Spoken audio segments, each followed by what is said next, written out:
नमस्कार, माउन्टेन संवादमा स्वागत छ। म सचिता। हामी संवादमा विशेष गरी समसामयिक विषयमा संवाद गर्ने गर्छौं।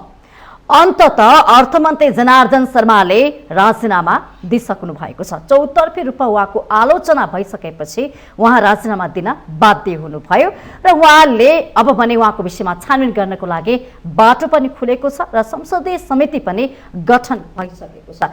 बेला बेलामा हाम्रा नेताहरूमाथि नैतिकताको प्रश्न उठ्ने गरेको छ। आखिर कारण के हो, यो विषयमा पनि संवाद गर्ने गर्छु र सँगसँगै देशमा महँगी बढेको छ, विभिन्न खालका समस्याहरू देखा पर्न थालेका छन्। जनता भनिरहेका छन् हाम्रो चुलोदेखि चौकोसम्म सबै कुरा महँगी हो, कसरी जीवन गुजरा गर्ने भनेर जनताको पीडा एकातिर छ भने विभिन्न राजनीतिक दलहरू आफ्नो पार्टीप्रति माहौल बनाउनको लागि, आफ्नो पार्टीप्रति जनमत सङ्कलन गर्नको लागि विभिन्न खालका एजेन्डा पनि प्रस्तुत गरिरहनु भएको छ। नेकपा एमाले भनिरहेको छ देशको ठुलो पार्टी हो, लोकप्रिय पार्टी हो, जनताको पार्टी हो र स्थानीयको जुन नतिजामा पनि हामीले हेरौँ भने नेकपा एमालेलाई जनताले मन पराएका छन् र प्रदेश र केन्द्रको निर्वाचनमा पनि नेकपा एमाले पहिलो पार्टी बन्छ भनेर नेकपा एमाले दाबी गरिरहेको छ। अब नेकपा एमाले देशको परिस्थिति, जुन देशको आवश्यकता छ, देशको पृष्ठभूमि छ, देश मुलुक कता गइरहेको छ भन्ने कुरा त सबैले देखेका छन्। त नेकपा एमाले अब कसरी ह्यान्डल गर्छ देशको परिस्थितिलाई, यो विषयमा चर्चा गर्छु र सँगसँगै कृषि छ, यातायातको कुरा, सडकको कुरा लगायत समसामयिक विषयमा संवाद गर्नको लागि आज हामीले कार्यक्रम माउन्टेन संवादमा बोलाएका छौँ नेकपा एमालेका प्रभावशाली नेता पनि हुनुहुन्छ, पूर्व मन्त्री पनि हुनुहुन्छ लालबाबु पण्डितज्यूलाई आज यो संवादमा हामीले बोलाएका छौँ। यहाँलाई स्वागत छ। धन्यवाद। आराम हुनुहुन्छ? ठिक छु। सर्वप्रथम त अन्ततः राजीनामा दिनुभयो अर्थमन्त्रीले, अलि बढी फोकस चाहिँ नेकपा एमाले गर्यो, एमालेकै कारणले गर्दाखेरि उहाँ राजीनामा दिन बाध्य हुनुभयो भनेर यो प्रश्न चाहिँ नेकपा एमालेतिर तिर्सिएको छ। नेकपा एमाले जनताप्रति जिम्मेवार, पद्धतिप्रति, प्रणालीप्रति र निर्णयप्रति हरेक कुरामा जिम्मेवारीपूर्वक विश्लेषण गर्छ र आफ्नो कुरा राख्छ। अहिले प्रमुख प्रतिपक्षी नेकपा एमाले छ। जनताबाट प्रमुख प्रतिपक्षी होइन, तर संसदभित्र अदालतको आदेशको कारणले गर्दा प्रमुख प्रतिपक्षी छ र देशको प्रशासन, अर्थतन्त्र र जनताका जल्दाबल्दा समस्याहरू, सरकारले गरेका हरेक क्रियाकलापको निगरानी पहिलो जिम्मेवारी कसको हो भन्दा त पहिलो जिम्मेवारी प्रमुख प्रतिपक्षकै हो र प्रमुख प्रतिपक्ष भन्दाखेरि वेटिङ गभर्मेन्ट पनि हो। त्यसै कारणले गर्दाखेरि हरेक गलत कुरा हुन्छ भने पहिलो उजागर गर्ने त सञ्चार माध्यम छँदैछ र सञ्चार माध्यमले पनि ठिकसँग लिएर आएको छ भने त्यसलाई पनि हामीले अध्ययन गर्छौँ र सञ्चार माध्यम त संसदमा पुग्न सक्दैन। संसदमा त पुग्ने भनेको त संसद भनेको मूल रूपमा प्रमुख प्रतिपक्षीको हो। त्यस कारणले गर्दाखेरि संसदमा नेकपा एमाले राष्ट्रको हितमा, जनताको हितमा हुने हरेक क्रियाकलापको बारेमा आफ्नो विचार राख्छ, दृढतापूर्वक राख्छ र निर्णयमा पुर्याउँछ। यसो भनिरहँदाखेरि अर्थमन्त्रीले करको दायरा हेरफेर गरेको छैन, मलाई बिना कारण आरोप लगाइयो, षड्यन्त्र गरियो, मलाई सिद्धाउने यो खेल हो, यो सेटिङ हो भनेर एमालेलाई भन्नुपर्छ के? उहाँले सिधा सिधा चाहिँ यो एमालेकै खेल हो, यो सेटिङ हो, मलाई सिद्धाउने षड्यन्त्र हो भनिरहनु भएको छ। हामीले सबभन्दा पहिला सामान्य कुरा अर्थ मन्त्रालयको 14 गतेको रातिको सीसीटीभीको फुटेज तीनजनाले बसेर हेरौँ। एकजना प्रधानमन्त्री, एकजना प्रतिनिधि सभाको सभामुख र एकजना एमालेको तर्फको प्रतिनिधिले हेरौँ, त्यो हेर्न साथ केही रहेनछ, होइन रहेछ भन्ने हो भने त सँगै प्रधानमन्त्रीजी हुनुहुन्छ, हजुर, सँगै प्रतिनिधि सभाको सभामुखजी हुनुहुन्छ, हामी प्रतिनिधि सभामा बोलिहाल्छौँ नि, त्यो केही रहेनछ भन्यौँ। प्रधानमन्त्रीजीलाई त्यही कुरा भन्यौँ, सभामुखजीलाई त्यही कुरा भन्यौँ र छलफल त्यही विषयमा केन्द्रित गर्यौँ। त्यो केन्द्रित गर्दाखेरि हामीले के च्यालेन्ज पायौँ भने, को हो नेकपा एमाले? मैले सीसीटीभीको फुटेज देखाउनु पर्ने को हो नेकपा एमाले भनेर च्यालेन्ज आएन सार्वजनिक? होइन, उहाँले भन्नु मैले किन देखाउने, सीसीटीभीको फुटेज देखाउन आवश्यक छ र भन्ने टाइपको कुरा त उहाँले गर्नुभयो। त तपाईँहरूले चाहिँ किन माग्नु भयो त? हामीले त्यो दिन अनधिकृत व्यक्तिहरूको प्रवेश भयो र त्यो सूचना कहाँबाट थाहा पाउनु भयो? हामीले सूचना, हाम्रो सूचना संयन्त्रले पनि सञ्चार माध्यममा पनि आयो। को पत्रकारले चाहिँ समाचार लेख्नुभयो त्यो तपाईँहरूलाई पनि थाहा छँदैछ, सार्वजनिक भएकै हो। को व्यक्ति अनधिकृत रूपमा कति बजेदेखि कति बजेसम्म बसे त्यो कुरा पनि हो। त्यस कारणले त्यो दिन मन्त्रीमण्डलका हरेक सदस्यको त मोबाइल अफ गरिएको हुन्छ। हजुर, कुनै कर्मचारी बाहिर निक्लिन पाउँदैन। त त्यो दिन पूर्व कर्मचारी र एकजना चार्टेड एकाउन्टेन्ट कसरी त्यो बजेटको अन्तिम फाइनल गर्ने सन्दर्भमा मन्त्री सँगसँगै अनि मन्त्रालयका 2 सचिव र 2 जना अन्य विभागीय प्रमुख सहितको बैठकमा पुग्नुभयो, जबकि प्रवेशै हुँदैन र परिचय गराउने काम अर्थमन्त्रीले गर्नुभयो। अनि त्यस कारणले गर्दा केही ठुला घराना अहिले सत्ता गठबन्धनसँग जोडिएका को उद्योगलाई मात्र प्रोत्साहित हुने गरी देशका अन्य उद्योगहरूलाई निरुत्साहित हुने गरी, अझै भन्ने हो भने बन्द हुने गरिकन त्यसरी तर उहाँले दर करका दर हेरफेर गरियो। त्यति मात्रै होइन, अझै भन्नुहुन्छ भने प्रश्न उठेको छ, प्रधानमन्त्रीजीको छोरा नै आफै इन्भल्भ भएको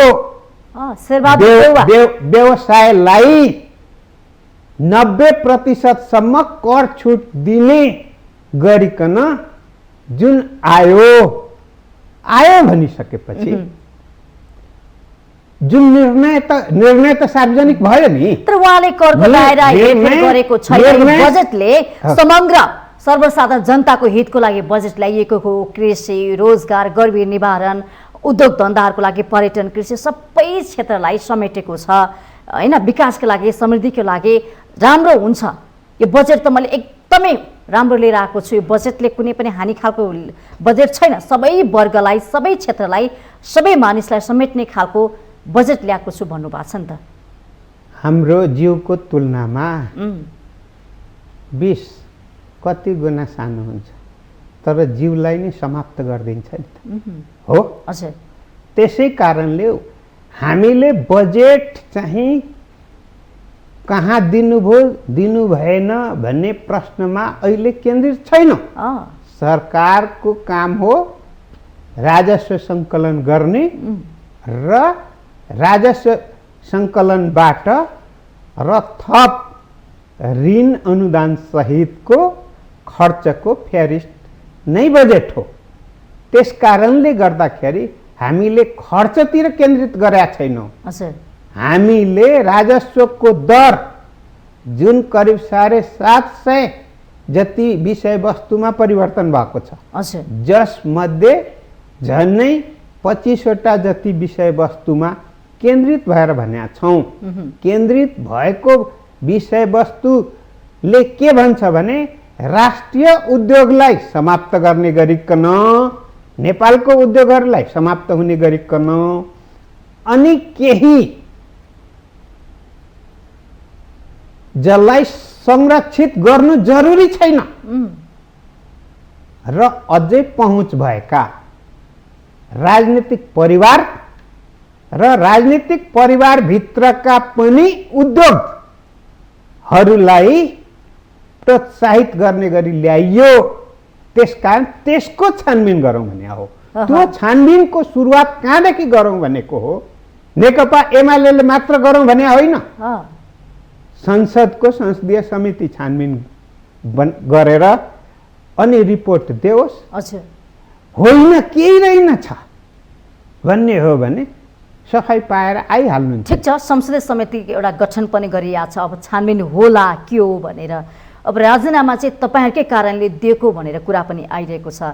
विशेष गरी नेकपा एमाले माओवादीका नेतालाई टुक्रा टुक्रा गरेर सिद्ध्याउँदैछ भन्ने आरोप पनि तपाईँहरूतिर लागिरहेको छ कि यो षड्यन्त्र, यो खेल होइन। त्यसो भए कुनै पनि अपराध आफूले गर्ने, उहाँले कुकरमा गरेकै कारणले गर्दाखेरि सजाय भोगाउन अपराध आफूले गर्ने अनि दोष चाहिँ नेकपा एमाले बोकिदिनु पर्ने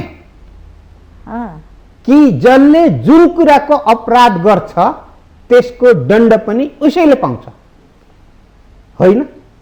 त्यसैले गर्दाखेरि अदालतमा मुद्दा किन पर्छ? कुरा मिलेन भने मुद्दा पर्छ, फैसला आउँछ। फैसला आइसकेपछि त्यसमाथि चित्त बुझेन भने अन्तिम फैसलासम्म जाने अधिकार हुन्छ नि। हो, त्यसैले गर्दाखेरि जब प्रश्न उठ्यो प्रश्नको जवाब दिनु पर्यो। ठिक छ, उहाँले राजीनामा दिइसकेपछि चाहिँ तपाईँहरूको धारणा के छ त? अब दिनुभयो राजीनामा, तपाईँले राजीनामा माग्नु भएको थियो, दिइसक्नुभयो। राजीनामा आइसके पश्चात हामीले के भन्यौँ भन्दाखेरि अब त्यो समितिले काम गर्छ, त्यो विषयवस्तु समितिको जिम्मामा गयो। समितिलाई प्रभाव पार्ने, हामीले समितिलाई प्रभाव पार्ने। कसरी समिति प्रभावित हुन्छ? किनभने त्यहाँ त संसदमा भएका सबै पार्टीको हुनुहुन्छ नि, सबै पार्टीको हुनुहुन्छ, सबै पार्टीको 11 जनाको हो। सबै तथ्य त बाहिर आइहाल्छ, त्यही आउँछ त, त्यहाँ लुकाउन सक्ने हैन, लुकाउने स्थिति छैन। अब यति मात्रै बुझौँ, यदि सही कुरा भएको भए हिजो अस्तिको दिनदेखि मन्त्रालयको सचिवहरू किन भागाभाग भए, सहसचिवहरू किन भागाभाग भए, अनि सीसीटिभीको फुटेज कसरी हराउँछ? कसरी हराउँछ? अहिले त प्रविधिले के भन्छ भने त्यो डिलिट गरिएको पनि निकाल्न सकिन्छ, प्रविधिले निकालिदिइहाल्छ। अर्को कुरा के हो भने सामान्य घरमा राख्नेले त कमसेकम 2 महिना आफ्नो चाहिँ स्टोरेज राखेको हुन्छ। सरकारको भन्ने हो भने 3 महिना, न्यूनतम 3 महिना चाहिँ सीसीटिभी फुटेज राख्नै पर्ने हुनै पर्छ भन्ने हो। र अझै प्रश्न उठिसकेपछि त त्यसको झन् कपी गरेर अलग्ग राख्नुपर्छ। प्रश्न उठिसकेपछि कपी गरेर अलग्ग राख्नुपर्छ। तर 13 दिनको दिन नै त्यो चाहिँ डिलिट भयो। कसले डिलिट गर्यो? जसले डिलिट गर्यो त्यो पनि दोषी, र जो बजेट निर्माणमा सहभागी थिए ती पनि दोषी, र त्यसको कमान्ड गर्ने चाहिँ अर्थमन्त्री भएकोले गर्दा त्यो दोषी प्रमाणित गर्ने काम अहिले समितिको हो। यदि दोषी प्रमाणित भयो भने कस्तो खालको कारबाही हुनुपर्छ त? यस्तो केसमा राजद्रोहसँगै जोडिएर विभिन्न देशका विभिन्न हिसाबमा छन्। कतिपय देशका अर्थमन्त्रीहरूले 10 वर्षदेखि जेलमा बसिरहेको यस्ता कारणले छन्। त्यस कारणले गर्दा नेपालको सन्दर्भमा पहिला दोषी हो कि होइन भने समितिले गर्छ। दोषी भइसकेपछि दोषी प्रमाणित भयो भने संसदबाट चाहिँ उहाँको को बर्खास्ती हुन्छ। हजुर। संसदबाट बर्खास्ती भइसकेपछि अनि चाहिँ उहाँ कानुनी कटघेरामा जानुहुन्छ, मुद्दा अदालतमा पनि जान्छ र यो यस्तो मुद्दा हो कि अब उहाँलाई पक्राउ गरेर थुनमा राखेर अनि त्यसपछि मुद्दा चल्ने स्थिति। हिजो पूर्व सामान्य प्रशासनको त्यो उसमा पनि आक्रोश व्यक्त भयो के, संसदीय समितिले पनि आक्रोश व्यक्त गरेको छ। किन हुन्छ? तपाईँ पनि त पूर्व सामान्य प्रशासन मन्त्री भएको मान्छे होइन? हो। किन यो खालको आरोपहरू आक्रोशहरू? आक्रोश भनेको व्यक्तिको कतिखेर अनि कुनै समूहको विभिन्न घटना परिघटना वा व्यक्तिको मानसिकता मनस्थितिले पनि हुन्छ। कहिलेकाहीँ कोही व्यक्ति एक्लै पनि आक्रोशित भएको हुन्छ, कहिलेकाहीँ समूहगत आक्रोशित भएका हुन्छन् होइन। त्यस कारणले गर्दाखेरि आक्रोशलाई शान्त गर्ने जिम्मेवारी कसको जिम्मेवारी र दायित्व भन्ने हो भने को प्रति आक्रोशित छ, त्यो आक्रोश जायज हो या नाजायज हो, त्यसबाट चाहिँ जायज हो भन्ने हो भने कुरा सुन्नु पर्यो। नाजायज आक्रोशलाई त इन्कारै गर्नुपर्छ। नाजायज आक्रोश छ भने इन्कारै गर्नुपर्छ। हामी देख्छौँ नि कहिलेकाहीँ नसोचेको घटनाहरू भइदिन्छ। सडकमा कुनै दुर्घटना भयो भने छेउमा हिँडिरहेको मान्छे त्यत्तिकै आक्रोशित भएको हुन्छ। तपाईँ पूर्व सामान्य प्रशासन मन्त्री भएको नाताले पनि विगतमा यस्ता घटनाहरू भएको थिए? मैले त थुप्रै सामना गरेर आएको छु है। मन्त्रालयमा पनि सामना गरेको छु र मन्त्रालय मन्त्री क्वार्टरमा पनि सामना गरेको छु र बाहिर मैदानमा पनि सामना गरेको छु। मलाई भन्नुहुन्छ भने मन्त्रालयमै त चाहिँ यो घरेलु हतियार लिएर चाहिँ मन्त्रीकै चेम्बरमा पुगेका थिए, एकजना पुगेका थिए। हतियार लिएर मन्त्री कहाँ पुगेको हो? अझै भन्नुहुन्छ भने मन्त्री क्वार्टरमा त मलाई तपाईँ यो दुनियाँमा 2 घण्टाको पाहुना हो भन्नेसम्म पनि भन्ने मान्छेले भ्याएको थिए। थर्काए भनौँ न, त्यो त थर्काएको नि होइन, दबाब दिएको, प्रेसर दिएको हो। अब अर्को कुरा भन्नुहुन्छ भने कतिपय ठाउँको कार्यक्रममा जाँदाखेरि भिरै पनि मसँग जवाब मागेका थिए र मैले जवाबको दिया थिएँ है। अब कतिपय सन्दर्भमा भन्नुहुन्छ भने मन्त्री हुँदा त अझै बढी जिम्मेवार भएर जवाब दिनुपर्ने हुन्छ है। त्यसैले गर्दाखेरि मैले त सबभन्दा एक किसिमले भन्ने हो भने मानवीय व्यवस्थापनको काम सबभन्दा अप्ठ्यारो काम हुन्छ। तपाईँ जहाँ पनि देख्नुहोस्, ओहो, जुनसुकै क्षेत्रमा, जुनसुकै क्षेत्रमा अब त्यो पनि निजामती प्रशासनलाई कमान्ड गर्नु चुनौतीको काम थिएन र त्यसभित्र राष्ट्रको जनताको हितमा चाहिँ पाइलाहरू चाल्नु कम चुनौतीको थियो र? तपाईँले सुन्नुभयो होला जुन बेला मैले DBPR लगायतका मुद्दाहरू ल्याए त्यतिखेर म थुप्रै ठाउँमा ज्यान जोखिममा परेको पनि छु र बचाएका पनि छन्, बाँचेका पनि छु। त्यही बेला तपाईँलाई लाल बाबु पण्डित भन्ने धेरैले पनि चर्चा गरे, चिनेको रे, मनमुटुमा राखे नि त यस्तो मन्त्री यस्तो नेता चाहिन्छ देशको लागि भनेर। अब पछिल्लो अवधिमा भन्नुहुन्छ भने अहिलेसम्म संघीयतामा मानवीय व्यवस्थापनको काममा विभिन्न क्षेत्रको ऐन बने, तर कर्मचारी समायोजन निजामतीले मात्रै गर्यो र समय तालिका अनुसार ऐन बनाएर गर्यो। भनेपछि संघीयता कार्यान्वयनको सन्दर्भमा संविधानले मागेको अनुसार गर्यो त कतिपय क्षेत्र अहिले पनि गर्न सकेका छैन। मन्त्रीहरूलाई काम गर्न पनि सजिलो छैन, त्यहाँ दबाब छ, प्रेसर छ होइन। विभिन्न खालका तपाईँहरूको ज्यान पनि जोखिम राख्नु पनि त्यो स्थिति छ। जसले जति जिम्मेवारी बोक्छ त्यसमाथि दबाब पनि त्यतिकै आउँछ।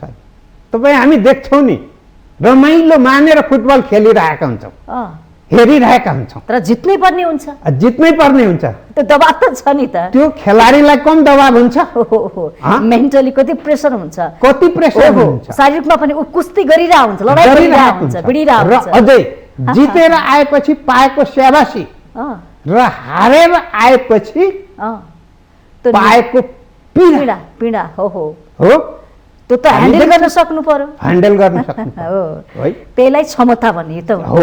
त्यसैलाई सफलता र असफलतासँग जोड्छन्। धेरै गोल गरेर आयो भने अनि सफल खेलाडी, अझै फुटबलमा त गोल्डन बुट पाएको खेलाडी हैन, म्यान अफ द म्याच भन्छन्।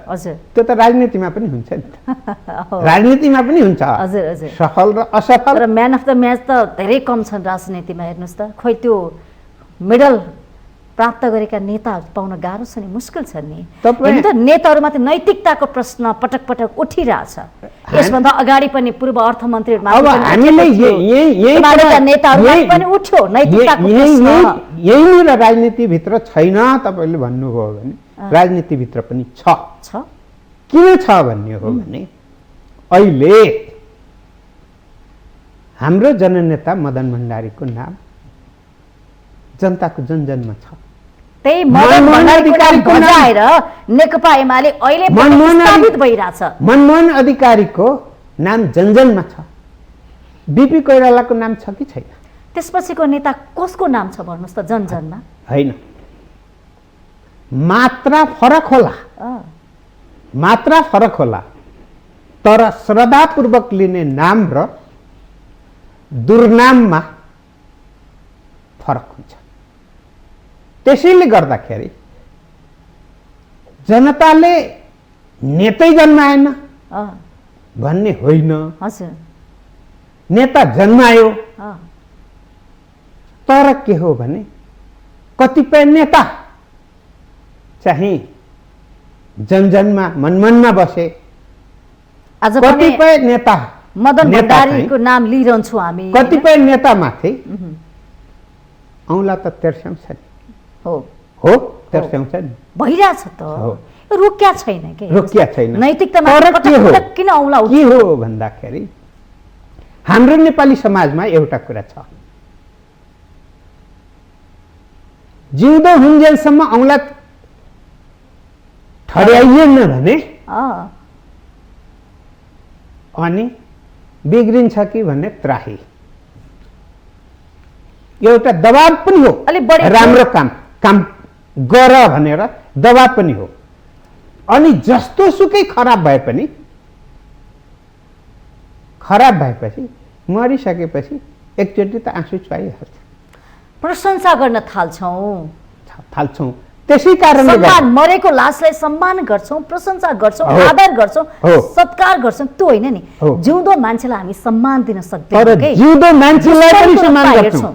तपाईँ हामीले जिउँदोलाई पनि सम्मान गर्छौँ। यदि जिउँदोलाई सम्मान नगरिएको भए निर्वाचनमा जनताले भोट दिने थिएन।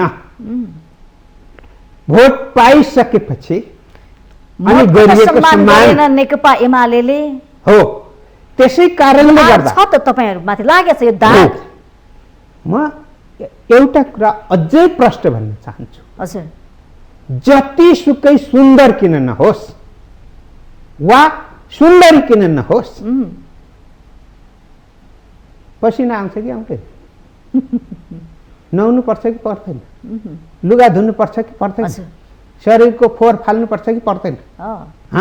हजुर, पर्छ नि त। पर्छ। सरसफाई भन्नु न, सरसफाई त गर्नुपर्छ।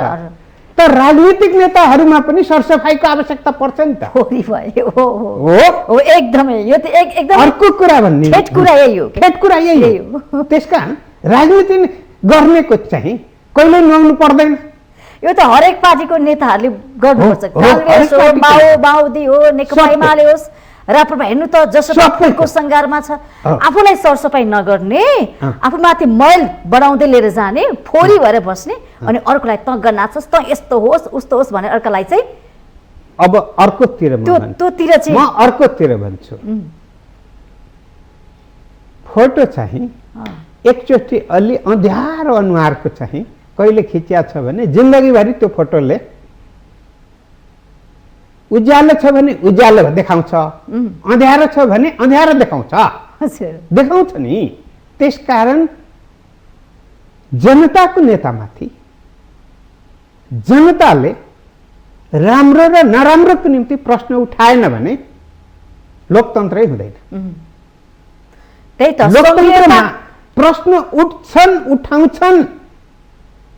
र मैले त अझै के भन्ने गरेको छु भने पद पाउनलाई जति गाह्रो हुन्छ नि त्यो भन्दा धेरै गुना पदको मान प्रतिष्ठा राखेर काम गर्न त्यो त एकदमै हो। धेरै नेताहरू मन्त्री बन्न ललायत छन्, रुन्छन्, कराउँछन्, त्यो पदको लागि किन्छन् पनि, पुग्छन्, सांसद बन्छन्, मन्त्री बन्छन्, तर त्यो गरिमाको महत्त्व नबुझेर पानीमा डुबाउँछन् कि त्यसैले गर्दा खिल्ली उडाउँछन्, त्यो पदको बेइज्जत गर्छन्। हो, छ नि, हेर्नुस् त, बेइज्जत गर्नेहरू नेता निरन्तर आफू नेतृत्वमा स्थापित हुन सक्दैन। अब अर्को कुरा के हो भने सामान्य मान्यता के हो भने 100 मा 100% चाहिँ ठिकै ठिक दुनियाँमा कसैले गरेछ र? तलमाथि होला, के छैन, होइन। मात्रात्मक रूपमा ठिक गरेछ भने त्यसलाई ठिक भन्छन्, धेरै बेठिक गरेछन् भने बेठिक भन्छन्। अनि लोकतन्त्रमा परीक्षा गर्ने को? जनता नै हो नि त, जनमत नै हो नि त, हो। त्यसकारणले गर्दा हामी लोकतन्त्रमा हरेक प्रश्न उठेका प्रश्नहरूको हामी जवाब दिइरहेका हुन्छौँ, सन्तुष्ट हुने गरी जवाब दिन्छौँ, तर सन्तुष्ट पुरै नहुन पनि सक्छ। तर 2074 सालमा नेकपा एमालेलाई जनताले मनमनमा राखे, जिताए, तर त्यो गरिमा, त्यो प्रतिष्ठा, त्यो मतको सम्मान गर्न सकेन, माथि हो नेकपा एमाले। तर 2-3 वर्षमा होइन, काङ्ग्रेसका सभापति शेरबहादुर देउवा अहिले प्रधानमन्त्री हुनुहुन्छ, उहाँको पोल्टामा प्रधानमन्त्री बन्ने, सरकारमा जाने त्यो अवसर एमाले दिलायो। तर अहिले फेरि स्थानीय तहको निर्वाचन भइसकेको छ, नतिजा आइसकेको छ। आज बाजुरामा पुनः नेपाली काङ्ग्रेस र नेकपा एमालेको विवाद भयो, धाँधली भयो भने पुनः आज मतदान सुरु भइरहेछ होइन। अब यसो भइरहँदाखेरि नतिजाले नेकपा एमाले कतिको खुसी छ, कतिको सन्तुष्टि छ भनिरहेछ, प्रतिशतमा हामी वृद्धि भयो भनेर। प्रदेश केन्द्रको निर्वाचन पनि आइरहेछ, तयारी कस्तो छ, एजेन्डा के उठाउँछ, यो पनि चर्चा गरौँ न। चुनावमा स्थानीय तहको चुनावमा नेकपा एमालेको बिउ पनि नभेटिने गरिकन सिध्याउँछौँ भनेर गठबन्धन हिँडे होइन? हो। चुनावपछि एमाले टच बालेर खोज्नुपर्छ भनेर हिँडेको हो। र अर्को कुरा के हो भने नेकपा एमालेसँग एक्लै सामना गर्ने कुनै पनि राजनीतिक पार्टीको तागत छैन, त्यसकारणले गठबन्धन बनाएको हो। के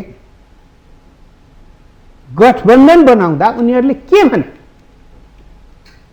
भन्दा सबैले के भन्यो भने एक्लै हामी सक्दैनौँ, त्यसका गठबन्धन।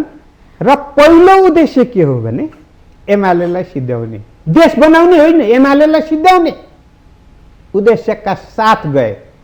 त्योलाई जनताले उनीहरूको कुरालाई काटछाँट गरिदिए। काटछाँट गरेर भनेपछि गठबन्धनको दबदबा देखिएन।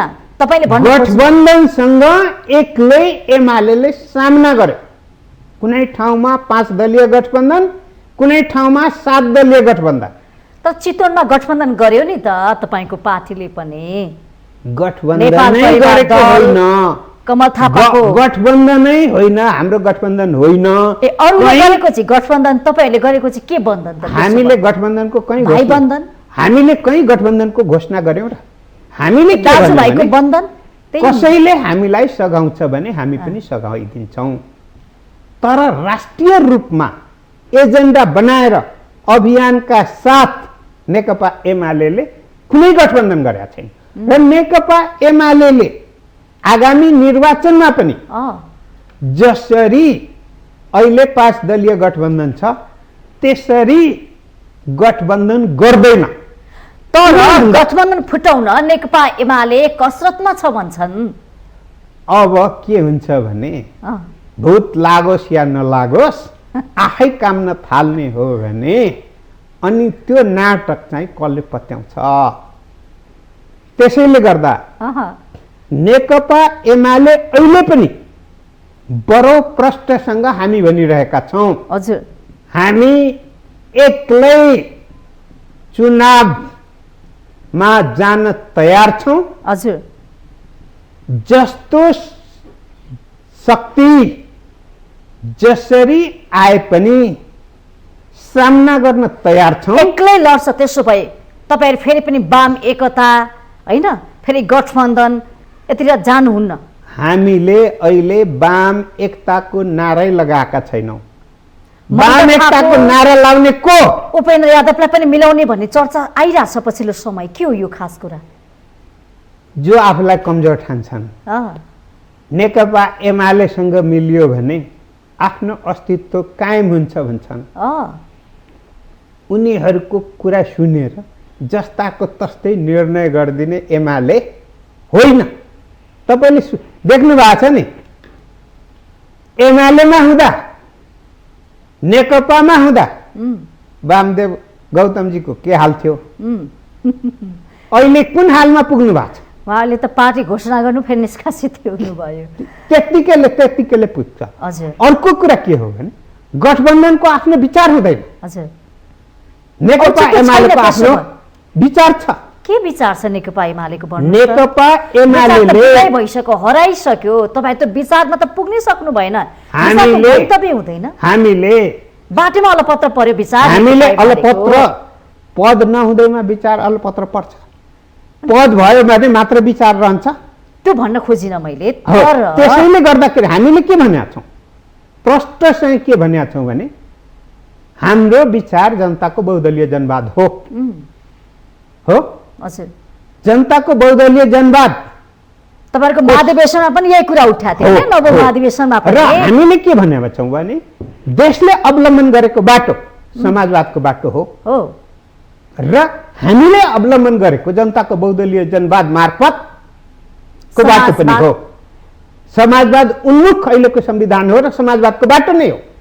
त्यसै कारणले गर्दाखेरि हामीले अहिले के भनिरहेका छौँ, त्यसको सार भनेको, समाजवादको सार भनेको समृद्ध नेपाल, सुखी नेपाली हो। ठीक छ, नेकपा एमालेको विचारले समाजवाद आउँछ त? हामी ल्याउँछौँ र हामीले लागिसक्यो।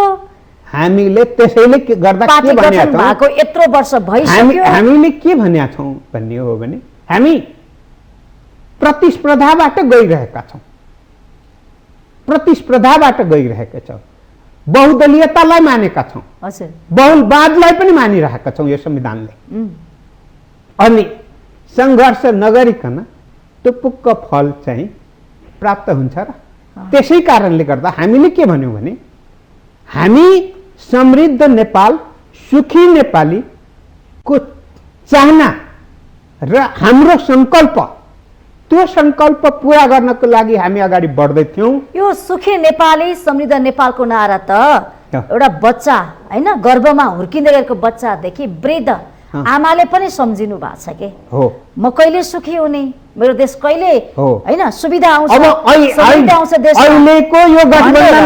अहिलेको गठबन्धन सरकारलाई सोध्नुहोस् त कि त्यो नाराको निरन्तरता छ कि छैन भन्ने हो भने त्यो नारा अहिलेको गठबन्धनले सुन्न चाहँदैन। किन भन्दा भने गठबन्धनले काम गरेको छैन। गठबन्धन सरकारको काम गरेप्रति प्रमुख प्रतिपक्षी दल नेकपा एमालेको आपत्ति छ, काम गराइ छ। तपाईँ हामी हेरौँ, सामान्य हिसाबले हेरौँ, यो वर्षको बजेटको अन्तिम हो। विकास खर्च कति भयो, साधारण खर्च कति भयो हैन, महँगी कति बढ्यो, विदेशी मुद्राको सञ्चित कति घट्यो, सुशासन कति भयो, कृषि मल कहाँ गयो है, आयल निगम कुन हालतमा पुगिरहेको सडकको हालत अब डुबान आछ, बाढी पहिरो हो। धेरै समस्या छ नि, खाने हो, पानीको अभाव त्यसैले छ, गर्दाखेरि हाहाकार छ, फोहोरको डङ्गुर छ काठमाडौँमा। सरकार भनेको अभिभावक हो, अनि अभिभावकको जहाँ पनि खोजी हुन्छ, तर अभिभावकत्व सरकारले दिन सकेको छ कि छैन? तपाईँ हेर्नुहोस्, यो 10 महिनाको बिचमा हजुर सबैको टाउकोमा मन्त्री पुर्याउने गरी लागेको हो कि होइन? जनताले यही चाहेको हो कि जनताले काम चाहेको, परिणाम चाहेको? भाग पुर्याइदिनको लागि अनि जनमुखी काम त भएको छैन, जनताको सवालमा फाटाफुट्टा रूपमा त्यो आयो होला, तर वास्तवमै प्रभाव पर्ने खालको काम चाहिँ कुनै काम भएको छैन। एमाले गर्न सकेन भनेर प्रश्न उठाउनेले गरेर पनि देखाउनु पर्यो नि त। हामीले गरेको कामको जिम्मेवारी र जवाबदेही लिन्छौँ। त तपाईँले पनि गर्न नसकेर असफल भएर सत्ता त अर्को पल्टमा गएको हो नि त। एमाले असफल भएको होइन, परमादेशबाट हजुर बनेको सरकार। हजुर र अझै भन्ने हो भने पार्टी फुटाउनको लागि के गरियो सबै त तपाईँलाई थाहा छ। त्यो धेरै अब हुँदै हुँदै जाँदा हजुर हेर्दै जानुहोस्, नेपालको सबै राजनीतिक पार्टी, हामीले त धेरै अगाडि भन्यौँ, अब मुलुक दुई ध्रुवीय, दुई पार्टी सिस्टममा जाने बाहेकको विकल्प छैन। तर माओवादीले के भनेको छ भने माओवादीदेखि नेकपा एमाले तर्सेको छ। निर्णायक राजनैतिक दल भनेको माओवादी हो, देश दुई ध्रुवीय दलमा जाँदैन भनेर उसले भन्छ। त फेरि त्यो चाहिँ माओवादीको के हो भन्दाखेरि मन्दिरमा घन्टी हुन्छ, त्यो भित्र एउटा बिचमा हुन्छ नि ठ्याङ गर्ने, जता पनि ठ्याङ गर्ने, त्यसको कुनै दिशा हुन्छ? जसले जता बजाए उतै बज्छ, उस्तै आवाज दिन्छ। जसले जता बजाए, जस्तो बजाए त्यस्तै निक्ल्यो। नेकपा एमाले त्यस्तो होइन। माओवादीको स्वरूप त्यही हो। स्वरूप कस्तो हो भने तपाईले एमसीसीमा निर्णायक दल हो भन्छ नि त माओवादी त। यी दुई पार्टी, देशका सबैभन्दा पार्टी भन्दा पनि माथिको दल माओवादी पार्टी चाहिँ देशको निर्णायक दल भन्छ त। फेरि च्याखे थापेर खाने कुनै बेलामा निर्णायक हुन्छन्, कुनै बेलामा निर्णायक हुन्छन्, सधैँ च्याखेहरू निर्णायक हुँदैन। तर तपाईँकै पार्टीले निर्णायक दल बनाएको छ त माओवादीलाई। अनि हामीले बनाएको होइन, षड्यन्त्र गरिकन बनाइएको र बनेको। हजुर भनेपछि माओवादीसँग मिलेर एकता हुने, पार्टी फेरि एकतामा जाने त्यो सम्भावना छैन। अब अहिलेसम्म त मैले कुनै देखिनँ। हजुर तर राजनीतिभित्र हामी निषेधको राजनीति गर्दैनौँ, निषेधको राजनीति गर्दैनौँ। फरक विचार राख्ने, अझै बहुदलीयतामा मात्र होइन, बहुलवादी विचार पनि राख्नेलाई त हामी सँगै डोड्याइरहेका छौँ भने निषेधको राजनीति गर्नेले संकुचित कुरा सोध्छ। हजुर तर निषेधको राजनीति नगर्नेले फराकिलो सोध्छ। हो हैन? पार्टीमा हामी फराकिलो किन सोध्छौँ भन्ने हो भने भारतमा स्वघोषित भागेर रहेको स्थितिमा त हामीले नेपाल ल्यायौँ, हजुर जङ्गलबाट राज्य सत्तामा ल्यायौँ, अब जनताको बीचमा ल्यायौँ। आफ्नो टेस्ट त आफैले गर्नु पर्यो नि।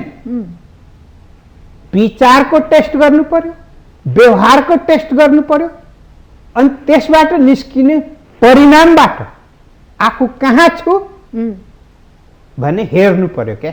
तर यो टुटफुटबाट जस्तो कि माधव कुमार नेपाल आउनुभयो, प्रचण्ड छुट्टिनु भयो, यसले गर्दाखेरि नेकपा एमाले कमजोर भयो भन्छ नि त। संख्यात्मक रूपमा कुनै बेलामा लाग्नु एउटा कुरा हो, कमजोर बनाउने मात्रै होइन सिध्याउने गरी लागेकाहरू त अहिले पनि यो चुनाव पछि पनि